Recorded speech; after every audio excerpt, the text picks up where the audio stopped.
What is a DCNM Swagger interface?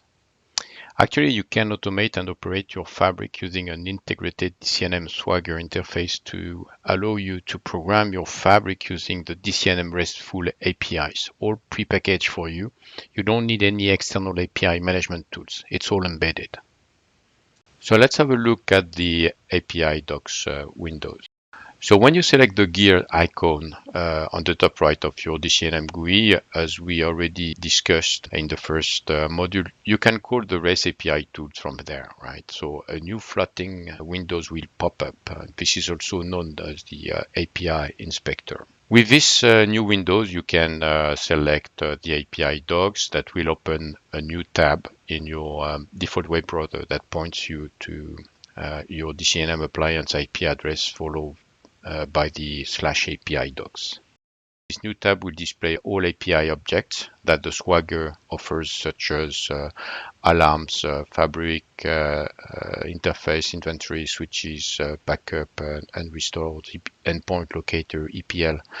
Basically, every component that can be managed by DCNM user interface will appear here. And you can explore each element to list all possible actions you can run with a get, delete, post, or put, right? For your information, there is a URL for the developer that you can try if you wish to get an exhaustive list of all objects you can control via the DCNM RESTful APIs.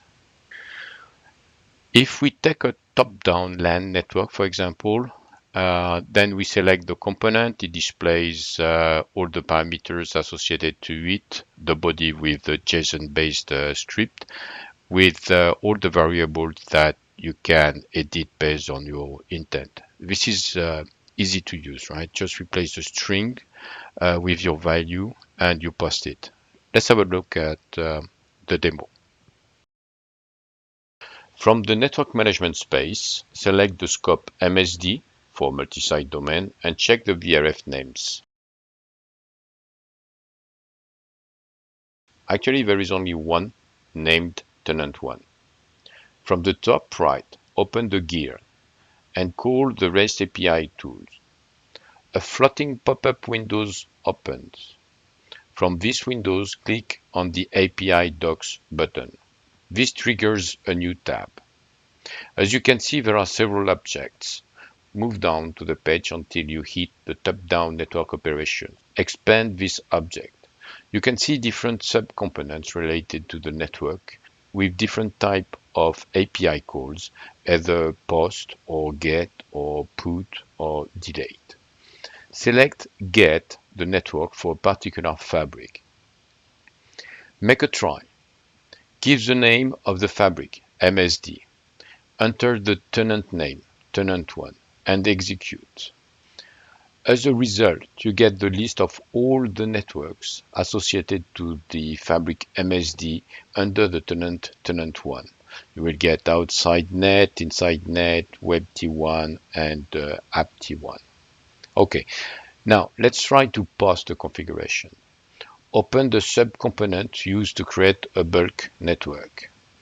As you can notice, the script template is ready for you to be filled up. You just need to replace the string with your respective values. Let's try. As you can see, all strings have been updated. Remember the network name API docs 210, the VLAN IDs and the default gateways. Now you can execute. You can now return to the DCNM user interface that displays the networks and do a refresh. The network API docs 210 has been created as expected. Edit the network. You can retrieve all variables that you entered, including the VLAN ID and the default gateway. Now you want to repeat the same actions for several networks, for example.